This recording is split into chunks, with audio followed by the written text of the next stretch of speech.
Hi hello నమస్తే welcome to BRK news. ఈరోజు మన స్టూడియోలో Sandhya Reddy Congress party general secretary and Nagarkurnool incharge ఉన్నారు. మేడం నమస్తే. మేడం నమస్తే అండి. Madam, Congress party BC bill pass చేసింది కదా, దాని గురించి కవిత గారు పార్టీ చేసుకున్నారు, ఎందుకని అంటారు సంబరాలు చేసుకున్నారు అంటే వాళ్ళకి ఫస్ట్ నుంచి చెట్టు పేరు చెప్పి కాయలు అమ్ముకోవడం కల్లకుంట్ల ఫ్యామిలీకి ఫస్ట్ నుంచి అలవాటు. తెలంగాణ రానప్పుడు ఉద్యమం సెంటిమెంట్తో తెలంగాణ సెంటిమెంట్తో కొన్ని కోట్లు దండుకున్నారు కుటుంబం మొత్తం. తెలంగాణ వచ్చినాక ఎవరు బాగుపడ్డారు? తెలంగాణ ప్రజలు ఎవరూ బాగుపడలేదు. ఇప్పుడు కల్లకుంట్ల ఫ్యామిలీ ఒక్కరు బాగుపడ్డారు అంతే. తెలంగాణ వచ్చిన తర్వాత ఈమెకు సిగ్గు శరం కొంచెం ఏమి ఉండదు. ఈమెకు ఒక డిఫరెంట్ క్యారెక్టర్ అనమాట. మేము 42% రిజర్వ్, మేము కాంగ్రెస్ పార్టీ 42% రిజర్వేషన్ మేము ఇస్తే ఈమె సంబరాలు చేసుకుంటుంది. కాంగ్రెస్ పార్టీ ఇచ్చిన వాళ్ళు మేము కూడా సంబరాలు చేసుకోలేదు. అంటే ఈమెకు ఎవరికో పుట్టిన కొడుకుని ముద్ద అన్నట్టుంది ఈమె చేసేది. ఇంకా నయ్యం తిహార్ జైల్లో ఆ ఖైదీలు మేమందరం కలిసి విజయం సాధించినామని చెప్పినట్టుగా ఉంది ఈమె చెప్పేది. అంటే ఈమెది ఎట్లుంటుందంటే ఊర్లో పెళ్ళిళ్ళు అయితే కుక్కలు ఆడావిడ ఉంటుంది చూడండి, అట్లా ఉందన్నమాట. కుక్కలు ఆడావిడ ఇంట్లో మొత్తం ఏదో సంబరాలు జరుగుతుంది. ఏం సంబరాలు చేసుకుంటుందండి? ఏం ఉద్ధరించిందండి? ఎంతో జాగృతి అంటది. జాగృతి పేరునంటే ఒక దానికి జాగృతి అంటే అది భారత జాగృతి అంటది, తెలంగాణ జాగృతి అంటది, ఈ జాగృతి అంటది, అందరిని పోగు చేసుకుంటుంది. కొత్త పిచ్చగాడు పొద్దాడు కదా అన్నట్టుగా. అంటే ఇప్పుడు కాంగ్రెస్ పార్టీకి చేసింది మంచిది అంటున్నా, మరి కాంగ్రెస్ పార్టీ కార్యకర్తగా పనిచేయండి. మరి నువ్వేం చేసినావు అని సంబరాలు చేసుకుంటున్నావు. ఒక బీసీ దాని గురించి ఏమైనా మాట్లాడినావా? ఆల్ పార్టీ నుంచి ఏమైనా మాట్లాడినావా? రౌండ్ టేబుల్ సమావేశం ఏమైనా తీసుకున్నావా? ఇవన్నీ నాకు ఒక్కొక్కసారి దేంతో నావాలని కూడా అర్థం కావట్లేదు. ప్రజలు కూడా అడుగుతారు, మాకు దేంతో నావాళ్ళు అర్థం కావట్లేదు. ఈమెందుకు సంబరాలు? తెలంగాణ ఆడపిల్లగా కాదు, తెలంగాణ ఆడపిల్ల సంబరం అంటే కాంగ్రెస్ పార్టీ అండి ఇచ్చింది. ఆమె ఇప్పుడు బీఆర్ఎస్ పార్టీలో ఉంది ఆమె. మరి మన ఆయన చేయలేని పని రేవంత్ రెడ్డి గారు చేసిండ్రు. భారత్ జోడో యాత్రలో భాగంగానే ఎక్కడైతే ఏ రాష్ట్రంలో కాంగ్రెస్ గవర్నమెంట్ వస్తే అక్కడ ఇది కంపల్సరీ పెట్టాలి అన్న ఒక నినాదంతో ముందుకెళ్ళడం కూడా జరిగింది. బీసీది 42%, గతంలో మేము 32% ఉమ్మడి ఆంధ్రప్రదేశ్ ఉన్నప్పుడే ఇచ్చినాం. అది కేసీఆర్ తుంగలో దొక్కినారు. 18%, 22% ఆయన ఇష్టానుసారంగా ఇచ్చుకున్నాడు. వాళ్ళ నాన్న 10 సంవత్సరాలను ఏం చేయలేడు, కాంగ్రెస్ పార్టీ చేసిందని మాకు నిరూపించడైతే జరిగింది. మరి దాంట్లో బీఆర్ఎస్ పార్టీ నాయకులు స్పందించాలి. ఇది మేము ఎవరో మెచ్చుకోవడానికో లేకపోతే కవిత మెచ్చుకోవడానికో కేసీఆర్ మెచ్చుకోవడానికి కాదు. బీసీల మీద మాకు చిత్తశుద్ధి ఉంది కాబట్టి ఇలా 42%. ఈ స్థానిక ఎలక్షన్స్ కూడా అందుకే లేట్ అయింది. ఈ రిజర్వేషన్ పరంగా మనం ముందుకెళ్ళాలి, బీసీలకు ఇవ్వాలనుకో నినాదంతో పోయినాం. ఇవాళ ఆమె సంబరాలు చేసుకుంటుంది. అక్కడ వాళ్ళ పార్టీ మళ్ళీ నేను బీఆర్ఎస్ అంటది, మా నాయకుడు ఎవరు లేరు కేసీఆర్ అంటది. ఆయన కేటీఆర్ ఏమో మా చెల్లె బీఆర్ఎస్ పార్టీ అంటాడు, బీఆర్ఎస్ కాండవి కప్పుకోదు. మళ్ళీ జాగృతి అంటది, ఈమె అవసరం ఉన్నప్పుడల్లా జాగృతి కాండాలు వేసుకుంటుంది. ఊర్లలో కేశకాంతలు వస్తారు చూడండి, గంగిరెద్దులలాగా అప్పుడప్పుడు వచ్చి ఏషాం వేసిపోతారు చూడండి. అట్లా 4-5 రోజులు అందరినీ పోగు చేసుకొని దొమ్మరి గంతలు వేసుకొని పోతుంది. అంతకు మించి తెలంగాణ రాష్ట్రానికి ఈమె వల్ల ఏం ఉపయోగం అండి? ఇప్పుడు బీఆర్ఎస్ నుంచి బయటకు వచ్చిందంటారా మరి మీరు? ఇప్పుడు మేమనడం కాదు, వాళ్ళు చెప్పాలి. ఇంతకు కవిత గారు బీఆర్ఎస్ పార్టీలో ఉందా లేదా అనేది వాళ్ళు ప్రకటించాలి. మేము ఎట్లా చెప్తాం సార్? ఎందుకంటే వాళ్ళు ఆల్రెడీ వాళ్ళకి తెలుసు ఆమె అవసరాని కోసం కాండోలు కప్పుకుంటుంది. తెలంగాణ ముసుగులో ఎంతోమందిని ఉసుకో అంటే డిస్కో అంటది. ఆమె క్యారెక్టర్ అందరికి తెలుసు కాబట్టి ఆమె వల్ల వచ్చేది ఏం లేదు. తెలంగాణ ప్రజలు నమ్మని కూడా నమ్మరు. అంటే సోషల్ మీడియాలో సర్క్యులేట్ అవుతుంది ఏంటంటే, ఇప్పుడు ప్రజెంట్ చూస్తే షర్మిల ఎట్లాగైతే ఉందో అదేవిధంగా కవిత గారు కూడా అట్లాగే అవుతారు అని అంటున్నారు. షర్మిలకి ఈమెకి ఎక్కడండి? నక్కకు నాగలోగానికి. ఆమె రాజశేఖర రెడ్డి గారి బిడ్డ. ఆమె కొన్ని లక్ష్యాలు ఉన్నాయి, ప్రజల కోసం ఉంది. ఆమె సొంతంగా ఇట్లా అందరు చిల్లర డబ్బులు ఏర్కొచ్చుకోలేదు, ఇట్లా చేయలేదు. తన నాన్న ఇచ్చిన డబ్బులనే ఖర్చు పెట్టుకొని ఒక ప్రజాస్వామ్యంలో ఒక బాధ్యత గలగా రాజకీయాలు చేయాలి, చట్టసభలలో పోవాలి అనేది ఒక నినాదంతో ముందుకొచ్చి తండ్రి బ్లడ్ ఉంటుంది కదా, ఆ ఆశయాలను నెరవేర్చాలి. తండ్రి లేరు కదా, రాజశేఖర రెడ్డి గారి బిడ్డగా నా బాధ్యత కూడా చేయాలని చిన్నప్పటి నుంచి వాళ్ళు గోల్డెన్ స్పూన్తో పుట్టిన వాళ్ళండి. వీళ్ళు ఎక్కడ పుట్టినరండి? చింతమడకలో పుట్టి ఏడ పెరిగింది, ఎడ ఉన్నది, అత్తగారి పరిస్థితి ఏంది, వీళ్ళ పరిస్థితి ఏంది, గీమెకి ఎక్కడండి? మీరు ఒక మాట చెప్పండి. వాళ్ళకు చాలా గొప్ప ఫ్యామిలీ అండి వాళ్ళు. ఇవాళ ఆమెకు ఒక విజన్ ఉంది, ఈమెకేం విజన్ ఉంది? నీకు అవసరం ఉన్నప్పుడు జాగృతి అంటావు, అవసరం లేనప్పుడు భారత జాగృతి అంటావు, అవసరం ఉన్నప్పుడు జాగృతి అంటావు, 4 రోజులు మూసుకుంటావు, 4 రోజులు తెరుచుకుంటావు, 4 పోగు చేస్తావు. ఈమెకి తిహార్ జైలుకి వచ్చిన తర్వాత మతిస్థిమితం కోల్పోయి ఏం మాట్లాడుతుందో అర్థం కావట్లేదు. తెలంగాణ ప్రజలందరూ కూడా అదే ఒక ట్రీట్మెంట్ కావాలి. పాపం తండ్రి పట్టించుకుంటలేడు, అన్న పట్టించుకుంటలేడు, పార్టీ వాళ్ళు దేకని కూడా దేకుతలేరు. మతిస్థిమితం కోల్పోయిన వాళ్ళు ఎప్పుడు ఏం చేస్తారో తెలియదు. అంతకుముందు పింక్ కలర్ పూసుకునేది, ఇవాళ చూసిండ్రా మీరు, ఆస్మాన్ కలర్ ఏదో బ్లూ కలర్ పూసుకుంది ఆమె. జాగృతి అనేది ఎన్జిఓనా పార్టీ కూడా తెలియదండి ఎవరికి. మేమైతే ఎన్జిఓ ఆర్గనైజేషన్ అనుకున్నాం అప్పుడు. ఇప్పుడు పార్టీ అంటుంది, దానికి ఒక ఆండు అంటుంది, ఏమంటుందో ఏం చేస్తుందో ఆమెకే తెలుస్తలేదు. ఒక ఆడబిడ్డగా రెస్పెక్ట్ చేస్తాం మేము, కానీ విలువలతో కూడిన రాజకీయాలు చేయాలి. పదవి పోతే నష్టం ఏముంది, మళ్ళా అవకాశం ఇస్తారు ప్రజలలో ఉండాలి, ప్రజలకు ఒక భరోసా కల్పించాలి. మంచి చేస్తే ఇప్పుడు కాకపోతే వస్తుంది. మేము 10 సంవత్సరాలు కాంగ్రెస్ పార్టీ అధికారంలో లేకున్నా కూడా మేము ఉన్నాం కదండి. మేము ఓపిక ఉంది కదా మాకు ఇవాళ గవర్నమెంట్ వచ్చినట్టే అనిపిస్తలేదు. మేము ప్రతిపక్షంలో ఉన్నట్టుగానే ఫీల్ అవుతున్నాం. ఎందుకంటే మాకు అలాంటివి ఏమి ఉండవు. ప్రతిపక్షంలో ఉన్నా అధికార పక్షంలో ఉన్నా రెండు ఈక్వల్గా చూసుకుంటాం. కాబట్టి మాకు అట్లాంటిది ఉండదు. వీళ్ళకి ఎట్లా కొత్త పిచ్చగాడు పొద్దాడుగాడు అన్నట్టు జోలోలు పట్టుకొని పోతాడు. ఎప్పుడు తెల్లాడుతుందో, ఎప్పుడు ఆడుకొచ్చుకోవాలి, ఎప్పుడు తెల్లాలి, ఎప్పుడు ఆడుకొచ్చుకోవాలి, ఆ పరిస్థితి ఉండాలి. ఎందుకమ్మా, ఇప్పుడు తెలంగాణ ప్రజలు మీకు మంచి అవకాశం ఇచ్చారు. మీ కుటుంబాన్ని ఇలా గుండెలో పెట్టి చూసుకోవాలి. మొత్తం నాశనం చేసి తెలంగాణ రాష్ట్రాన్ని, పిల్లల్ని చంపి ఆ రైతుల ఆత్మహత్యలు చేసుకుని వాళ్ళ ఉసురు మామూలుగా ముడుతుందా? తలా ఒక దిక్కు అవుతుంది. తెలంగాణ రాష్ట్రం ఆ రోజు ప్రమాణ స్వీకారం చేసిన రోజే కాలిరిగి మీ నాయన ఫామ్ హౌస్లో వాడుకునే. ఇలా నీ పరిస్థితి తిహార్ జైలుకి పోతే లిక్కర్ దందా చేసుకొని ఎవరి కోసం అమ్మ ఈ తిహార్ జైలుకి పోయేది? తెలంగాణ ప్రజల కోసం పోయినావు తల్లి. నువ్వు లిక్కర్ దందా చేసుకున్నావు. దందాలు చాలా ఉన్నాయి. వేరే దందా చేసుకునేది ఉండే. మహిళల మనోభావాలను దెబ్బతీసే విధంగా నువ్వు లిక్కర్ దందాలు చేసుకొని మా లాంటి వాళ్ళు అంటే అన్నారంటావు. మేమంతా నీతో కలిసి పనిచేసినాం మేము గతంలో. అందరం అట్లా లేం కదా. నీకేం బుద్ధి పుట్టిందో, ఏం చేసిందో. మహిళల మనోభావాలు అనేదే డ్రింక్. ఆ డ్రింక్ అనేదే తెలంగాణలో మహిళలకు నచ్చదు. మహిళలని ఎంబడబెట్టుకుంటూ బతుకమ్మని ఆడిపించుకుంటేవి ఇవాళ వాళ్ళ మనోభావాలను దెబ్బతీసే విధంగా మళ్ళీ చేసుకొని మళ్ళీ అదే మహిళలను పట్టుకొని వస్తున్నావు. ఎక్కడో పోయి మళ్ళీ కిందికి వచ్చినావు. నీకు అంత సీన్ లేదు ఇంకా. ఎందుకంటే మీ నాన్న పేరు లేకపోతే కవిత ఎవరు అసలు చెప్పండి? కల్వకుంట్ల అంటే చంద్రశేఖరరావు గారు వాళ్ళ బిడ్డ. ఈమె అవకాశం ఇచ్చిండ్రు నిజామాబాద్ ప్రజలు. గెలిచిన తర్వాత, ఓడిపోయిన తర్వాత మామూలు గెలుపు కాదండి, 5 లక్షలు, దాదాపు 5 లక్షల మెజార్టీతో గెలిపించారు ఎంపీగా. ఆమెని ఓడిపోయిన తర్వాత అక్కడే ఉండాలి ప్రజలలో. మళ్ళీ అవకాశం ఇస్తారు. ఓడిపోయిన క్షణమే తట్టబుట్ట చదువుకొని వస్తుంది. మళ్ళీ నాయన దగ్గర పోయి దొంగ ఏడుపులు వేసి మళ్ళీ ఎమ్మెల్సీ తెచ్చుకుంటుంది. ఆ ఎమ్మెల్సీకి పదవి కన్నా ఏమైనా ఉన్నదేస్తున్నావు, అది తుంగలో దొక్కినట్టే చేస్తున్నావు. దేనికి నువ్వు కరెక్ట్గా పనిచేస్తావు? మళ్ళీ నేను సీఎం అవుతా, జైలుకి పోతే సీఎం అవుతారా? మరి జైలు ఉన్న తిహార్ జైలు ఉన్న ఖైదీలందరూ సీఎంలు కావాలిగా. ఎంత పిచ్చి దరిద్రమైన మాటలు అంటే అవి. అది అందరికీ సాధ్యం కాదు. ఇవాళ రేవంత్ రెడ్డి గారికి పోటీ పెట్టుకుంటారు. రేవంత్ రెడ్డి గారికి, కవితకి, కేటీఆర్కి ఏమన్నా పోలికలు ఉన్నాయండి? ఒక మాట చెప్పండి. ఆయన ఒక్కొక్క మెట్టు ఎక్కుకుంటూ వచ్చిండు. ఆయన ఒక రైతు కుటుంబం నుంచి వచ్చిండు. ఇవాళ ఆయనకు మనం పోటీ పెట్టిన అక్కకు నాగలోకి అనుకున్నంత తేడా ఉంటుంది. కాబట్టి ఒకటే, తెలంగాణ ప్రజలారా మీరు కూడా ఇట్లాంటివి మాట్లాడినప్పుడు నిజాలే చెప్తాం మేము. ఎందుకంటే మేము కలిసి పనిచేసిన ఉద్యోగ సమయంలో కాబట్టి వాళ్ళకి కొన్ని తెలుస్తాయి అవభావాలు మాకు. మీరు ఏదో పిచ్చెక్కిపోయి చింపుకొని కింద కామెంట్లు పెట్టి సావకండి. ఒకవేళ కామెంట్లు పెట్టి సావాలనుకుంటే మంచి మీ ఐడి ఈమెయిల్తో పెట్టండి. లేదంటే గాంధీ భవన్కి రండి, ఆడ మాట్లాడుకోవచ్చు. పిచ్చి కామెంట్స్ పెడతారు. నిజం రా బాబు, కల్వకుంట్ల ఫ్యామిలీ గురించి మీకు తెలియకపోతే మేము చెప్తున్నాం కదా. ఆమె వల్ల వచ్చేది ఏం లేదు, కేటీఆర్ గారి వల్ల వచ్చేది లేదు, ఒరిగిపోయేది లేదు. ప్రజలు ఇచ్చిండ్రు, 10 ఏళ్ళు మనం చూసినాం. ఇంకేం చూద్దాం అనుకుంటారు మీరు? ఎందుకు వాళ్ళ పక్షాన మీరు ఉంటున్నారు? ఎందుకు మీ జీవితాలు ఖరాబ్ చేసుకుంటున్నారు? యువతను నేను అడుగుతున్నాను. మీకు ఒక కుటుంబాలు ఉంటాయి, మీ తల్లిదండ్రులు మీ మీద ఆధారపడతారు, మీ భార్యలు ఆధారపడి ఉన్నారు, పిల్లలు ఆధారపడి, మీ కుటుంబం ఆధారపడి. వీళ్ళు ఎంబడిపోతే ఏమొస్తుంది? ఒక పూట తప్ప ఏముండదు. అవసరాని కోసం వాడుకుంటారు. మీ మీద కేసులు ఇవన్నీ ఎందుకు చెప్పండి? తెలంగాణ అంటే అందరికి ఇష్టమే, నాకు అభిమానమే. నేను కూడా 40 కేసులు ఉన్నాయి తెలంగాణ వచ్చినప్పుడు. నేను ఉద్యమ నాయకున్నా. వచ్చింది తెలంగాణ, అయిపోయింది. మనం వాళ్ళకి ఇచ్చినాం అవకాశం, నిలుపుకోలేదు. అది చూడండి, ఇష్టానుసారంగా ఇవాళ అహంకారం. ఎక్కడో అమెరికాల బాతుల్లో, పెట్రోల్ బంకుల బాతులు కడుకునేటోడంట కేటీఆర్. మాకు తెలియదు, అక్కడ జనాలు అంటారు, నాకు తెలియదు. వాళ్ళు ఉంటూ ఇలా తెలంగాణ రాష్ట్రంలో వర్కింగ్ ప్రెసిడెంట్ ఇచ్చి 2 సార్లు మంత్రి పదవి ఇస్తే పిచ్చెక్కి మాట్లాడుతున్నాడు.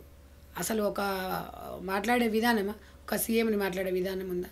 ఎవరిని ఆయన కరెక్ట్గా చేస్తున్నారు? ఇక్కడ ఈమె అక్కడ ఆయననేమో నోరు తెరవడు, వీళ్ళు అసెంబ్లీకి వీళ్ళే రమ్మంటారు. ఒక్కటే చెప్తున్నాను, తెలంగాణ ప్రజలని అలా నమ్మకాన్ని మీరు ముమ్ము చేసిండ్రు ఆల్రెడీ. ఇవన్నీ చూసిండ్రు. రైతు బంధు ఒక్కటి ఇయ్యంగానే అయిపోదు. మేము రైతు బంధు ఒక్కటే ఇచ్చారు. రైతు బంధు ఎవరికి 600 ఎకరాలు ఉన్న మల్లారెడ్డికి ఇస్తే రైతు బంధు ఇచ్చినట్ట మీరు? మీకు 200 ఎకరాలు ఉన్న మీ ఫామ్ హౌస్కి వస్తే అయిపోతుందా? 100 ఎకరాలు ఉన్న జగదీష్ రెడ్డికి రైతు బంధు ఇస్తే ఇక రైతుల కష్టాలు తీరినట్ట. మేము కాంగ్రెస్ పార్టీ ప్రజల పక్షాన్ని ఉంటుంది, రైతుల పక్షపాతి. రైతులకు ఉచిత కరెంటు కానీ, గ్రిప్లు కానీ, ఎరువులు కానీ, సబ్సిడీ ఇవన్నీ ఇవ్వడం జరిగింది. రుణమాఫీ, ఉచిత కరెంటు ఇవన్నీ కూడా ఇలా కాంగ్రెస్ పార్టీ చేసింది. ఇవన్నీ నిజాలు తెలుసుకోండి. నిజాలు తెలుసుకొని మనం మాట్లాడితే మన రాష్ట్రం చాలా బాగుంటుంది. ఇవాళ కాంగ్రెస్ పార్టీ హామీలు ఇచ్చింది చేయలేదు అంటే 100% చేస్తుంది. మొత్తం చేసినామని మేమేం చెప్పలేదు, ఇంకా మాకు టైం ఉంది. మీరు తెలంగాణ రాష్ట్రం మనకి ఇచ్చినప్పుడు ₹1 లేదు మన దగ్గర. అప్పుల కూపన్లో ఉన్నా కూడా ఈరోజు 9 రోజుల 9,000 కోట్లు ఇలా తెలంగాణ రైతులకు ఇవాళ కాంగ్రెస్ పార్టీ ఇచ్చింది. అది అవునన్నా కాదన్నా ఊర్లో ఎవడికో 10 మందికి రాకపోతే వాడికి రాలేదనడం ఆయన చెప్తాడు. ఆయన హరీష్ రావు ఏదో చెప్తాడు, కేటీఆర్ చెప్తాడు కొడంగల్ ఇంతమందికి రాలేదని. కానీ తెలంగాణ ఇప్పుడు ప్రజెంట్ చూస్తే తెలంగాణలో నెగిటివిటీ ఎక్కువ ఏర్పడింది అని అంటున్నారు రేవంత్ రెడ్డి గారు ప్రభుత్వం మీద. అవునండి, ప్రభుత్వం నడుస్తున్నప్పుడు ఉంటాయి నెగిటివ్. అంటే అందరికీ న్యాయం చేయలేరు కదా. ఇక్కడ ప్రభుత్వ ఉద్యోగులు ఉంటారు, ఇక్కడ నిరుద్యోగులు ఉంటారు, ఇక్కడ రైతులు ఉంటారు, ఇక్కడ మహిళలు ఉంటారు, ఉద్యోగస్తులు ఉంటారు, ఆటో వాళ్ళు ఉంటారు. అందరికి ఒకేసారి ఎట్లా న్యాయం చేస్తారు? ఒకరికి మీకు న్యాయం చేసినప్పుడు 5 ఆయనటే అవుతున్నారు కదా. ఒక్కొక్కరిని తీసుకుంటూ వస్తున్నాం. సన్నబియ్యం వచ్చిన తర్వాత ఎంత మంచి స్పందన వస్తుంది ప్రజలలో. మనము ఇవ్వని హామీలను కూడా నెరవేరుస్తున్నాం తమ్మి. ఎందుకంటే మన దగ్గర లేదు, పరిస్థితి లేదు. ఉన్న కొద్ది ఒక్కొక్కటి పెడుతున్నాం. రైతులకు ఇది కాదు ఇంకా చేయాలి, మేము చేస్తాం. రైతుల కోసం రైతులు చేస్తేనే ఇప్పుడు మనం ఇక్కడ ఇంటర్వ్యూ అయిన తర్వాత అన్నం తినాలి. మనం అన్నం తినాలంటే రైతులు పండిస్తేనే. కాబట్టి రైతులని ఎప్పుడు కూడా మర్చిపోదు కాంగ్రెస్ పార్టీ. రైతుల కోసం మహిళ లేనిది కూడా ఈరోజు సమాజం లేదు. ఈ 2 పెద్దన్న పాత్రలు కాంగ్రెస్ పార్టీకి 2 కళ్ళ లాంటివి. కాబట్టి ఒక్కటే గుర్తుపెట్టుకోండి, కాంగ్రెస్ పార్టీ దగ్గర ₹10 ఉంటే అప్పులు చేయదు. ఉన్న దాంట్లో మనం సర్దుకోవాలంటే. బీఆర్ఎస్ పార్టీ ఏమో కబ్జాలు చేసి, గుండాగిరి చేసి, మొత్తం రియల్ ఎస్టేట్ని పైకి లేపేసి అప్పులు చేసి 8 లక్షల కోట్లు ఎవరి మీద? 8 లక్షల కోట్లు నీ మీద నా మీదనే పడుతుంది. తలా ₹100 పడితే 200 పడితే మనమే కట్టాలి. కేసీఆర్ బొడ్లో నుంచి ఏం కట్టాడు, వాళ్ళ తాతల నుంచి ఏం రాదు ఆస్తి మనకి. అదొక్కటే గుర్తుపెట్టుకోండి. తెలంగాణ ప్రజలారా మీరు ఆలోచించండి, మన పరిస్థితి లేదు, మన రాష్ట్ర పరిస్థితి లేదని. మేమేం ప్రజలకు నెరవేర్చి ₹1 అప్పు చేయకుండా పోవాలన్న ఆలోచనతోనే ఉన్నాం. ఇంకా 20 సంవత్సరాల అధికారంలో ఉండాలి, ఇస్తున్న ఉద్యోగాలు, రాష్ట్రం సస్యశ్యామలంగా ఉండాలి. ఇచ్చింది కాంగ్రెస్ పార్టీ తెలంగాణ కాబట్టి సార్థకత కాలేదు. అది మేము చెయ్యాలని భగవంతుడు మాకు ఒక అవకాశం ఇచ్చిండు. తెలంగాణ ప్రజల పక్షాన మేము పోరాడతాం. తెలంగాణ ప్రజలకు ఇచ్చిన మాట నిలబెట్టుకుంటాము. నిలబెట్టుకున్న రోజు ప్రజలు తీర్పిస్తారు. ఇప్పుడు బీజేపీ పార్టీ కానీ, బీఆర్ఎస్ పార్టీ కానీ మీరేదో మీకున్న కార్యకర్తలతోని, మీకున్న పింక్ మీడియాతోని మీరేదో చేసి అది చేసినా కూడా ప్రజలు నమ్మరు. ఊర్లలోకి వెళ్ళి మాట్లాడండి. మాట్లాడితే ప్రజలు, ఇప్పుడు గతంలో కేసీఆర్ గారు ఊరేస్తే ఊరే అన్నాడు. ఇలా అత్యధికంగా తెలంగాణ రాష్ట్రంలో ఊరేసిండ్రు. సన్న ఓట్లకు 500 బోనస్ ఇచ్చినాం. సన్న బియ్యం ఇప్పుడు ఇలా పెద్దోళ్ళు ఇంట్లో సన్న బియ్యం తినేటోళ్ళు. ఇలా అదే కుటుంబంలో అందరు మంత్రులు పోయి తింటున్నాం, అందరూ పోయి తింటున్నాం, సన్న బియ్యం తింటున్నాం, అందరం సమానం అనుకున్నాం. విద్యా వ్యవస్థ గతంలో ఎంత దరిద్రంగా ఉండే నిర్వీర్యం చేసిండ్రు. రేవంత్ రెడ్డి గారు వచ్చిన తర్వాత శాఖ దగ్గర పెట్టుకుని ప్రతి స్కూల్లో చూడండి, గవర్నమెంట్ స్కూల్ చూడండి. ఇంకొక 1-2 ఇయర్స్ ఆగండి. ఉన్న బడ్జెట్లోనే కొంచెం కదా 5 సంవత్సరాల లోపల తెలంగాణ రాష్ట్రంలో ఇంగ్లీష్ మీడియంతో స్కూల్స్ ఎంత బాగా అయినాయంటే ప్రతి చిన్న బస్తీలో కూడా 10 లక్షల రూపాయలని రిలీజ్ చేశారు. ఇంతకన్నా మంచిగా చేస్తున్నాడు వచ్చి ఇప్పుడు 18 నెలలు అయింది. చేసేటోళ్ళని చేయనియండి. ఎందుకు అమ్మ పెట్టదు అడుకోనిది అన్నట్టుగా ఎందుకు ఇట్లా చేస్తున్నారు? ఇది మీకు మతిస్థిమితం కోల్పోయిండ్రు. ప్రజలకి భరోసా, అసలు ప్రజలకు కన్ఫ్యూజ్లో ఉన్నారు. కేసీఆర్ ఎక్కడున్నాడు, ఏం చేస్తున్నాడు? అసలు BRS party TRS party. BRS party అంటేనేమో సిల్వర్ జూబ్లీ వేసుకురు మొన్న, మళ్ళీ తెలంగాణ సెంటిమెంట్. మీరు ఏ రోజైతే బీఆర్ఎస్ పార్టీ స్థాపించిండ్రో టీఆర్ఎస్ని తీసేసి బీఆర్ఎస్ పెట్టుకున్న రోజే పేగుబంధం దిగిపోయింది. తెలంగాణ సెంటిమెంట్ లేదు. ఇంకా ఎక్కడ సెంటిమెంటు? జాతీయ పార్టీ అని మీరే చెప్పుకున్నారు. మళ్ళీ నువ్వు మగోళ్ళవి అయితే, నిజంగా నువ్వు కలేజ ఉన్నోడు అయితే టీఆర్ఎస్ పార్టీని అట్లనే ఉంచేది ఉండే. ప్రజల తరపున పాటలాడ నీకెక్కడ ఉంది? ఇంకా ప్రజల తరపున మీకు కళ్ళు పైకి ఎక్కినాయి. అప్పుడు ఇవన్నీ ఇన్ని వేల కోట్ల అప్పులు చేసి ఇంకేదో చేస్తాం నమ్మకండి అంటే ఇలా కాంగ్రెస్ పార్టీ లేకపోతే మీరు ఎక్కడ ఉన్నారు? దగ్గర 140 సంవత్సరాల చరిత్ర ఉన్న పార్టీ ఎన్నో పార్టీలు వచ్చిపోయినాయి, ఎన్నో పార్టీలు మరుగున పడిపోయినాయి. కాంగ్రెస్ పార్టీ ఎప్పుడు కూడా మరుగున పడదు, గుర్తుపెట్టుకోండి. ఎన్ని శతాబ్దాలైనా కూడా కాంగ్రెస్ పార్టీకి కార్యకర్తలు పుట్టుకొస్తూనే ఉంటారు, ప్రజల కోసం నిరంతరం పోరాడుతూనే ఉంటారు. కాంగ్రెస్ పార్టీలో సముద్రం కాబట్టి అందరికి అవకాశాలు చాలా లేటుగా వస్తాయి, రావడం మాత్రం పక్కా లేటుగా వస్తాయి. 12 సంవత్సరాలు కాంగ్రెస్ పార్టీలో పనిచేస్తే మాకు మొన్న జనరల్ సెక్రటరీ వచ్చింది. ఓపిక ఉండాలి, ఓపిక లేకపోతే ఏ బిజినెస్ కానివ్వండి, ఏ రాజకీయంగా ఓపిక లేకపోతే ఏది కూడా రాదు. ఇలా కాంగ్రెస్ పార్టీ చలువతోనే నేను ఇలా మీ బీఆర్కే న్యూస్ ద్వారా ఇక్కడ కూర్చోగలిగినాను. అదే నీకు బీజేపీ నుంచి బీఆర్ఎస్ నుంచి మహిళలను వెతుక్కోవాలి మీరు, వాస్తవమా కాదా? ఒక్క టీవీ లైవ్ డిస్కషన్లో ఉన్నప్పుడు మహిళ రాదు మీ దగ్గర, బీఆర్ఎస్ మహిళ బతిలాడుకుంటారు. ఎవరో ఒకరి బస్తీలలో పట్టుకు రావాల్సిందే తప్ప నిజమైన నికాసైన ఒక హోదా ఉన్న టీఆర్ఎస్ మహిళ రాదు, వాస్తవం అది. కాంగ్రెస్ పార్టీలో ఒక్క ఫోన్ కొడితే 10 మంది లేడీస్ వస్తాం. అంటే మాకు ఇచ్చిన స్వేచ్ఛ, మాకు గుర్తింపు ఉంది మహిళలకి. రాజీవ్ గాంధీ గారు స్థానిక సంస్థలను 50% రిజర్వేషన్ మహిళలకు ఇచ్చిండు కాబట్టి మేము ఇవాళ రాగలిగినాం.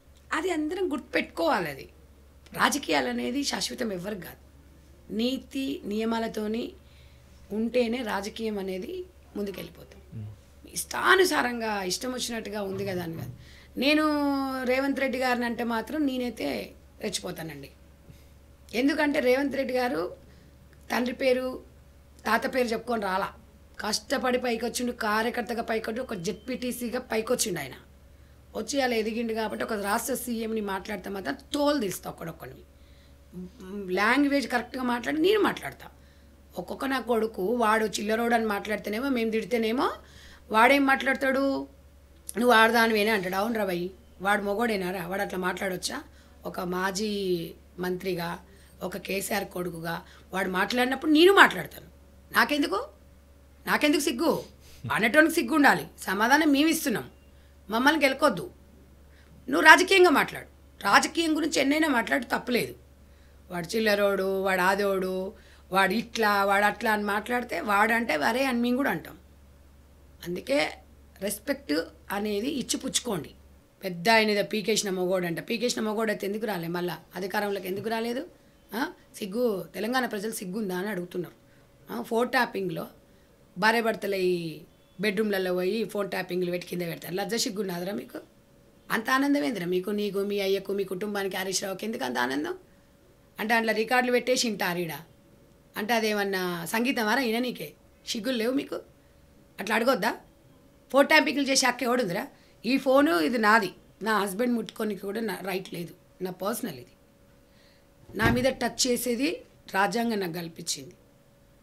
అంటే ఈవెన్ చెప్తున్నా, నా మదర్ కానీ నా ఫాదర్ కానీ ఎవరు కానీ ఇది నా పర్సనల్, నా అనుమతి లేకుండా ముట్టుకోరు. అలాంటి సిగ్గులేని మీరు 80,000 బుక్ చదివింది అంటాడు మీ అయ్యా. అలాంటిది ఎవరి ఫోన్ ఎవరు రికార్డ్ చేయడం అనేది అది కరెక్టా? ప్రశ్నించి మాట్లాడితే నువ్వు ఆడదాను అని నన్ను మాట్లాడతారు. అంటే చేసినోనికి సిగ్గు లేదు, లజ్జ లేదు, జ్ఞానం లేదు, బుద్ధి లేదు. మేము అన్నంలో మేము ఉంటాం. ఆలోచించుర్రి, మీ పెళ్ళాలు చేస్తే మీరు ఊరుకుంటారా? మీ అక్కజలను చేసి ఊరుకుంటారా? మీ సంవత్సరాలు బజార్లో పెడితే ఎంతమంది బజార్లో పడ్డారు? ఇవాళ ఎన్ని వేల మంది బజార్లో పడ్డారు ఫోన్ ట్యాపింగ్ నుంచి, తెలుసా? వాళ్ళు బాగానే చచ్చిరు, ఉద్యమం కోసం కొన్ని 100 మంది చచ్చిరు. ఈయన కుటుంబంలో ఓడి చావలే, ఎవరిని చెయ్యి ఇరగలే, ఎవరిని కాలు ఇరగలే. సెంటిమెంట్తో వస్తారు వీళ్ళు, సెంటిమెంట్ చెప్పి రేపుతారు, అంతే, పిచ్చోళ్ళని చేస్తారు. హరీష్ రావు అట్లనే కదా, గ్యాస్న పోసిండు వాని మీద అగ్గిపెట్టి దొరకలే, ఈయన పోసుకుంటే ఆయన దొరకలే, శ్రీకాంత్కి దొరికింది. ముల్కీ ఉద్యమం అండి, ముల్కీ ఉద్యమం నుంచి వీళ్ళు పొడిచింది ఏం లేదు. ఇక్కడ విద్యార్థులు, వీళ్ళ కోదండరామ్ సారు, విద్యార్థులు, మహిళలు, ఉద్యోగస్తులు అందరం కలిస్తే తెలంగాణ వచ్చింది. కల్వకుంట్ల ఫ్యామిలీ అంత సీన్ లేదు ఆడ. కాకపోతే వాళ్ళు చెట్టు పేరు చెప్పి వాళ్ళు అమ్ముకున్నారు తప్ప ఫోన్ ట్యాపింగు, ఈ కార్ రేస్లో ఆ కేటీఆర్ ఎంత చదువుకున్నామని అంటారు, అమెరికాలో సాఫ్ట్వేర్లు అంటారు, ఇది అంటారు కదా.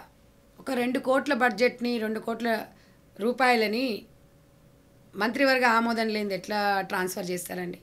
ఈ కార్ రేస్లో 49 కోట్ల రూపాయలను సిగ్గు శరం లేకుండా అకౌంట్లకు ట్రాన్స్ఫర్ చేసి మళ్ళీ మాకేం తెలియదు సృష్టిస్తారండి. ఇక్కడ కంపెనీ లేకపోయినా సృష్టించేస్తారు రాత్రికి రాత్రి. వాళ్ళ క్యారెక్టర్స్ అవి. Okay okay madam, thank you.